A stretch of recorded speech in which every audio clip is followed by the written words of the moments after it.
गांव की बहन में। फूलमती काकी, अंजलि दीदी के लिए शहर से फोन आया है, जल्दी से भेजो दुकान पे, नहीं तो फोन कट जाएगा। हाँ हाँ बेटा, अभी भेजती हूँ। अंजलि बेटा, तेरे लिए शहर से फोन है, सब काम छोड़ के जल्दी जाके सुन ले, नहीं तो फोन कट जाएगा। हाँ माँ, अभी जाती हूँ, जरूर मीनाक्षी दीदी का फोन आया होगा। हाय अंजलि। नमस्ते दीदी, मेरा मतलब हाय, कैसी हो आप? यहाँ तो सब ठीक है। मामा मामी कैसे हैं? तू कैसी है? मेरे तो एग्जाम्स होने वाले हैं, हर रोज कॉलेज जाना पड़ता है, lectures, extra classes, private coaching. ओ मैं तो इतना थक जाती हूँ, क्या बताऊँ। आपकी कॉलेज वाली बहन जी आपको इतना पढ़ाती है, तो घर कब जाती हैं आप दीदी? अरे नहीं नहीं, ये सब सिर्फ मेरी प्रोफेसर नहीं पढ़ाती, मैं अलग से दूसरे टीचर्स के पास भी पढ़ने जाती हूँ। दीदी फिर तो आप बहुत थक जाती होगी ना, आप ना पैदल मत जाया करो, टांगा ले लिया करो दीदी। नहीं मेरी भोली बहन, ना मैं पैदल जाती हूँ, ना ही यहाँ टांगा मिलता है, मैं बस से जाती हूँ और थोड़ी दूरी के लिए रिक्शा ले लेती हूँ। सच्ची? वहाँ पर टांगे नहीं बस चलती है? वाह, वो भी हर रोज? हमारे गांव में भी बस आती है, दिन में 2 बार। यही तो खास बात है शहर की, यहाँ बसें पूरा दिन दौड़ती हैं सड़कों पर, और सिर्फ बसें ही नहीं, कार, स्कूटर और ट्रक भी। और तो और थोड़ी दूरी पर तो हवाई जहाज भी है, जहाँ से हवाई जहाज आसमान में उड़ते हैं। अच्छा दीदी, मैं फोन रखती हूँ, बुआ जी फूफा जी को मेरा नमस्ते कहना। हाँ माँ, हम लोग शहर में क्यों नहीं रहते? बुआ जी, फूफा जी और मीनाक्षी दीदी तो शहर में ही रहते हैं। अरे क्योंकि तेरे बुआ जी की शादी शहर में हुई थी, इसलिए बेटा। शादी से पहले वो भी तेरे पापा और दादा दादी के साथ गांव में ही रहती थी। तो फिर बा, मुझे शहर भेज दो ना, मैं भी शहर देखना चाहती हूँ। इतनी बार मीनाक्षी दीदी से शहर के बारे में सुन चुकी हूँ, अब मैं भी वहाँ जाकर देखना चाहती हूँ। बस आप मुझे शहर भेज दो।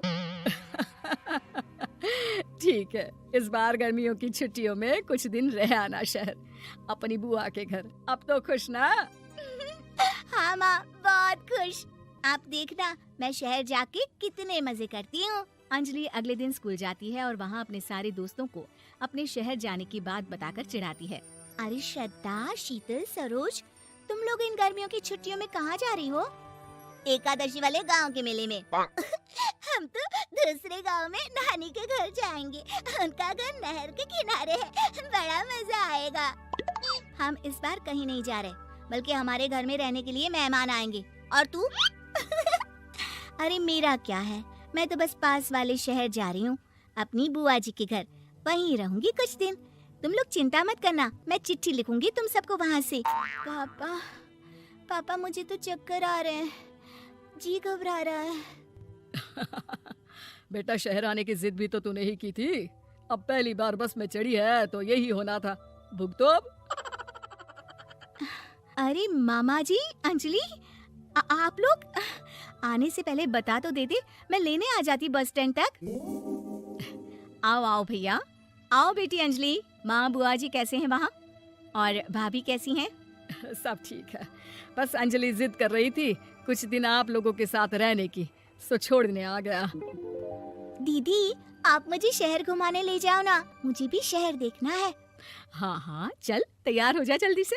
अंजलि तैयार होने जाती है और कुछ देर बाद जब बाहर आती है तो अरे ये क्या कर दिया तूने, मार्केट तक ही तो जाना है, इतनी डार्क रेड लिपस्टिक, इतने बड़े बड़े झुमके और चूड़ियां और चेहरे पर इतना सारा पाउडर।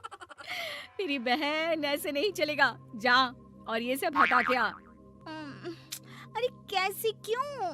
मैंने शहर आने के लिए इतनी मेहनत से ये सब इकट्ठा किया था, और वैसे भी मैंने देखा है मोहल्ले की राधा काकी के टीवी पर एक फिल्म चल रही थी, उसमें हीरोइन ना ऐसे ही तैयार होकर जाती है घूमने। सब पता है मुझे, मैं तो ऐसे ही जाऊंगी दीदी। अंजलि शहर की चकाचौंध को देखकर बहुत हैरान और खुश होती है। ऊंची ऊंची इमारतें, सड़क पर दौड़ती गाड़ियाँ, बड़ी बड़ी दुकानें, उसकी एक्साइटमेंट का ठिकाना नहीं था। दीदी, ये छोटा सा कमरा सड़क के किनारे क्यों रखा है, इसमें कौन रहता होगा? ये कमरा नहीं, पीसीओ है, पीसीओ। यहाँ पर लोग फोन करने आते हैं, सिक्का डालकर। ओह हमारे गांव में तो दुकान पे ही जाते हैं बात करने। अच्छा चल, तुझे रेस्टोरेंट में खाना खिलाने ले चलती हूँ। Excuse me, 2 plate noodles please and 2 Cola. Meenakshi को ऑर्डर प्लेस करते हुए अंजलि बहुत ध्यान से देखती है और थोड़ी ही देर में ऑर्डर लेकर वेटर आ जाता है और खाना टेबल पर रख देता है। अरे ये लंबी लंबी सेवइयाँ खाते कैसे हैं दीदी? और इसके साथ कोई अचार, प्याज, मूली कुछ भी नहीं दिया, बस ये छोटा सा पेट खुजाने वाला दे दिया है। गांव में तो छोटे छोटे चावल ही होते हैं जो कि हाथ से ही खा लेती हूँ। अब इसे कैसे खाऊं दीदी? एक्सक्यूज मी, एक चम्मच प्लीज और लिटिल प्याज और अचार और मूली और एक गिलास मट्ठा, वो बाद में। हाँ। अब ये सब सुनकर आसपास बैठे लोगों को हंसी आ जाती है। मीनाक्षी भी अपनी हंसी किसी तरह रोकने की कोशिश करती है और वेटर मुस्कुराता हुआ वहाँ से चला जाता है। अंजलि समझ नहीं पाती कि सब किस बात पर हंस रहे थे, लेकिन वो छिप जाती है। दीदी, मुझे लगता है कि मुझे इन सेवइयों को ऐसे ही खा लेना चाहिए, इसी पेट खुजाने वाले कांटे के साथ। एक काम कर, तू मुझे खाते देख, जैसे मैं खाऊं तो भी वैसे ही खा ले। ठीक है दीदी। अंजलि खाते खाते नूडल्स में सिरका ज्यादा डाल देती है, फिर ऊपर से नमक दानी से खेलते हुए काफी नमक भी अनजाने में छिड़क लेती है। अरे ये क्या क्या खा लिया? अरे हाय हाय, कितना कड़वा है। पानी पानी, ये काला शरबत ही पी लेती हूँ। और जल्दबाजी में अंजलि जल्दी जल्दी कोला पी लेती है, जिससे उसके नाक में झंझनाहट होती है। दीदी, मुझे ले चलो यहाँ से, मैं ये सब शहरी खाना नहीं खा सकती।